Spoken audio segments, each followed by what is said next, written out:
Hello student. आज हमारा पांचवा पॉइंट है, वो है खंडी भवन।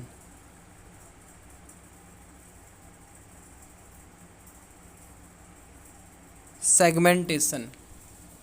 खंडी भवन वर्गीकरण में पढ़ रहे थे कशेरुकी व अकशेरुकी जो प्राणी हैं उसके वर्गीकरण के आधार पढ़ रहे थे कि किस बेसिस के आधार पर कशेरुकी और अकशेरुकी प्राणियों को वर्गीकृत किया है। तो उसमें पांचवा जो पॉइंट है अपना वो है सेगमेंटेशन, खंडी भवन। देखो होता क्या है इसमें कि शरीर जो है उसका खंडों में विभक्त होना, शरीर का खंडों में विभक्त होना कहलाता है खंडी भवन। और इस खंडी भवन को भी वर्गीकरण का एक आधार बनाया गया, खंडी भवन को भी वर्गीकरण का आधार बनाया गया। और इस खंडी भवन के आधार पर प्राणी जो हैं वो दो प्रकार के होते हैं, यानी कि ये जो खंडी भवन है ये दो प्रकार का होता है। एक होता है सतही खंडी भवन,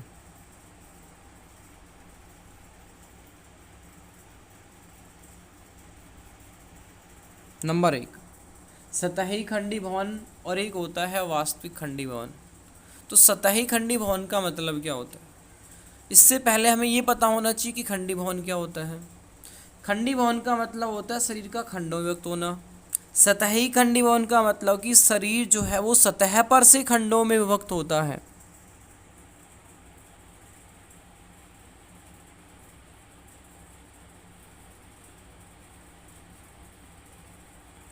जैसे ये है, इसमें क्या होता है कि जो शरीर है ना वो सतह पर से हमें खंडों में विभक्त दिखाई देता है, लेकिन ये खंड जो होते हैं वो बिल्कुल बॉडी के आर पार नहीं होते हैं। यानी कि ऐसा खंडी भवन जिसमें शरीर बाहर से खंडों में विभक्त दिखाई देता है, लेकिन ये खंड पूरे शरीर के आर पार नहीं होते हैं। तो इस प्रकार का खंडी भवन सतही खंडी भवन कहलाता है। और इसका एग्जाम्पल है स्पंज, पोरीफेरा का प्राणी, और एस्के हेलमंथीज, एस्के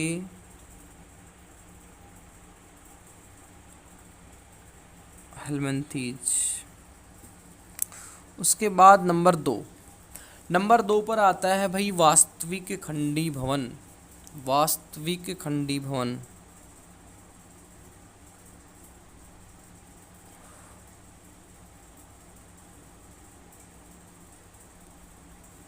क्या होता है वास्तविक खंडी भवन? देखो वास्तविक खंडी भवन का मतलब ये होता है कि शरीर जो है ना वो बिल्कुल आर पार खंडों में विभक्त होता है। शरीर बिल्कुल आर पार क्या होता है, खंडों में विभक्त होता है।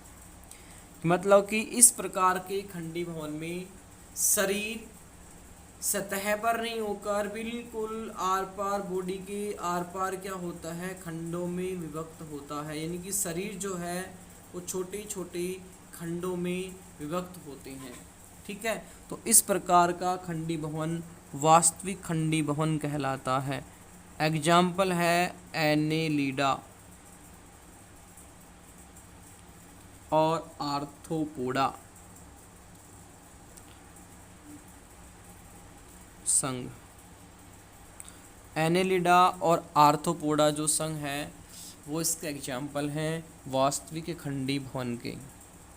ठीक है, उसके बाद में नेक्स्ट नंबर 6 वो है जनन स्तर।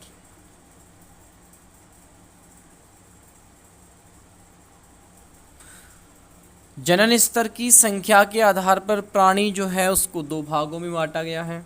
उसमें नंबर 1 डिप्लोब्लास्टिक,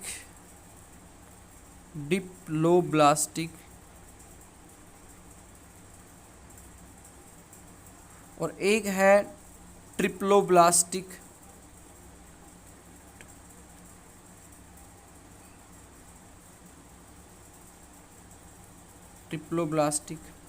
डिप्लोब्लास्टिक का मतलब क्या होता है कि वे प्राणी जिसमें भ्रूण का जब परिवर्तन होता है तो उस समय केवल दो ही जनन स्तर होते हैं, एक्टोडर्म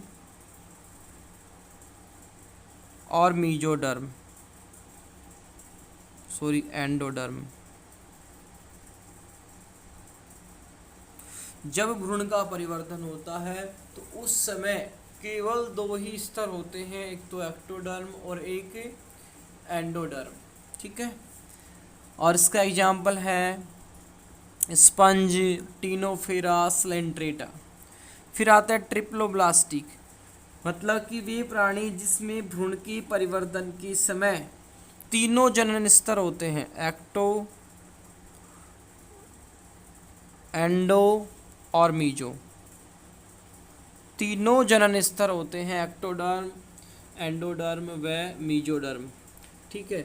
और इसका एग्जाम्पल है उच्च कशेरुकी प्राणी, स्लेंट्रेटास के बाद के लगभग प्राणी जो हैं वो कैसे होते हैं, ट्रिप्लोब्लास्टिक होते हैं, ठीक है। तो इस प्रकार से नंबर 6 पॉइंट है जनन स्तर, और जनन स्तर के आधार पर प्राणी दो प्रकार के हैं, डिप्लोब्लास्टिक और ट्रिप्लोब्लास्टिक। उसके बाद में नेक्स्ट हम बात करते हैं क्लीवेज विदलन, नंबर 7। Number 7 cleavage विदलन।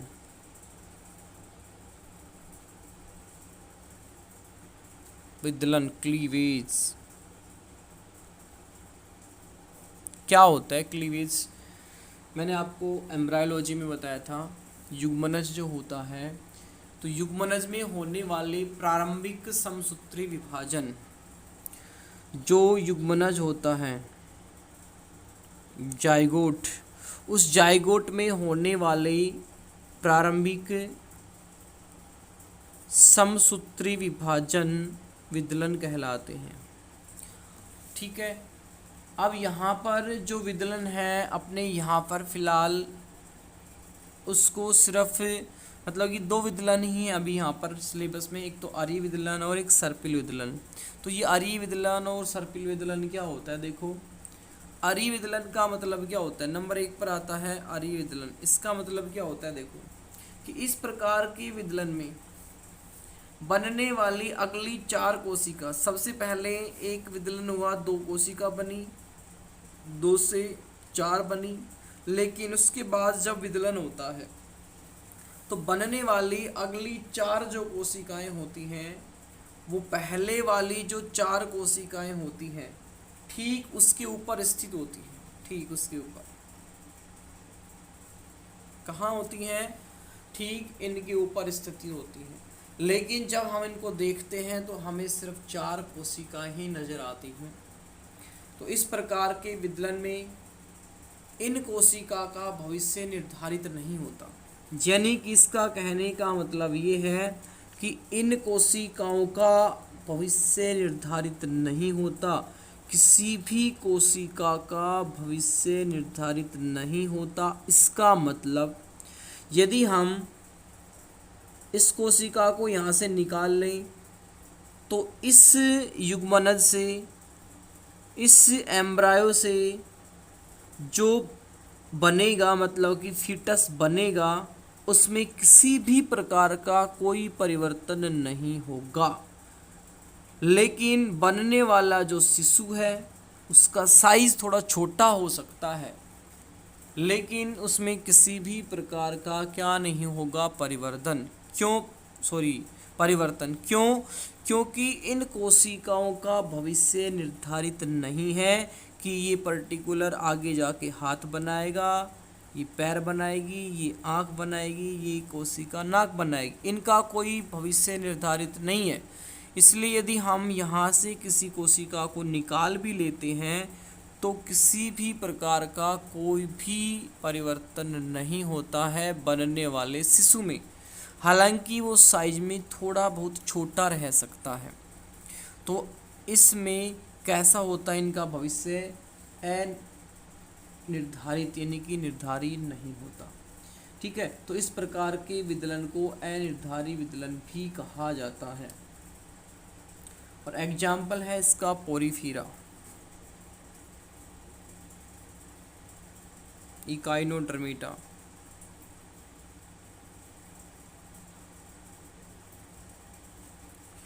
और अनिर्धारित विदलन मानव में भी होता है, ठीक है। उसके बाद भैया नंबर 2 सर्पिल विदलन। इसमें क्या होता है कि विदलन के फलस्वरूप बनने वाली आगे की जो 4 कोशिकाएं हैं वो ठीक इनके ऊपर नहीं होती हैं, लेकिन इनकी जो खांच होती साइड में वहाँ पर ये कोशिकाएं होती हैं। यानी कि इस प्रकार के विदलन में बनने वाली अगली 4 कोशिकाएं पहली 4 कोशिकाओं के ऊपर व्यवस्थित ना होकर इनकी जो खांच होती है, खांच उसमें व्यवस्थित होती है। और सर्पिल विदलन जो है, सर्पिल विदलन, इस विदलन में जो कोशिकाएं होती हैं उनका जो फ्यूचर है, भविष्य, वो निर्धारित होता है। निर्धारित का मतलब कि ये कोशिका आगे जाके क्या बनाएगी, मान के चलो कि हाथ बना रही है, ये कोशिका नाक बना रही है, ये कोशिका क्या बना रही है, कान बना रही है, ये कोशिका क्या बना रही है, मुंह बना रही है।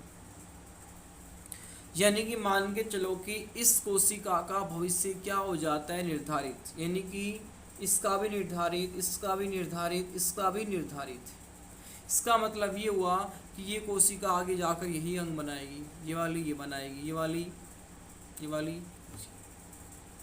यानी कि यदि हम भ्रूण में से इस कोशिका को निकालते हैं तो निकालने के बाद जो भ्रूण बनेगा उसमें नाक नहीं होगा।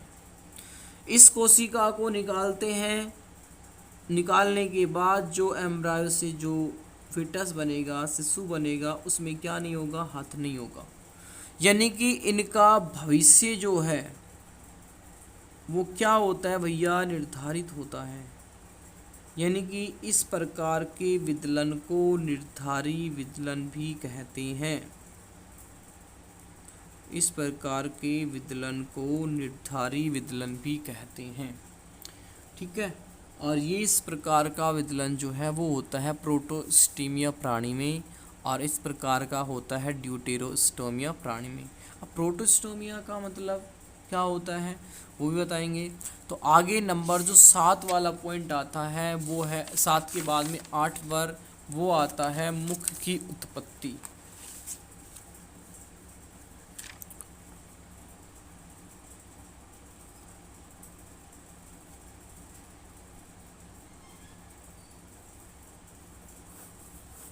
देखो क्या होता है, ब्लास्टुला अवस्था बनी, ब्लास्टुला से ये ब्लास्टुला है। अब समझने की कोशिश करना, ये ब्लास्टुला अवस्था है।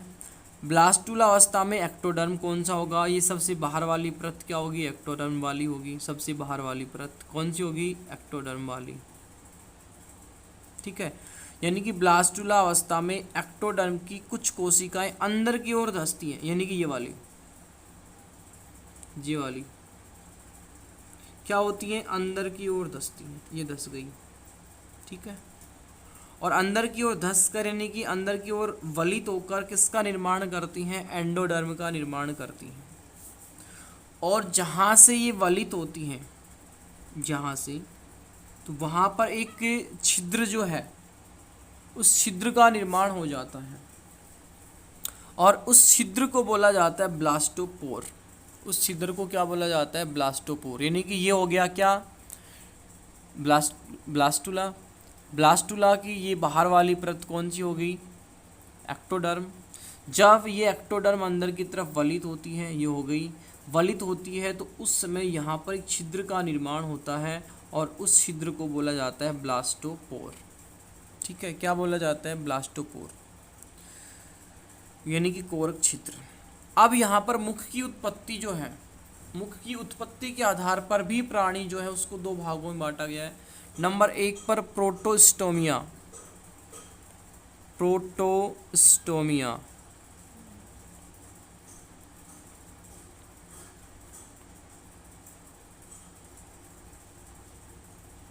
और नंबर 2 पर ड्यूटेरोस्टोमिया।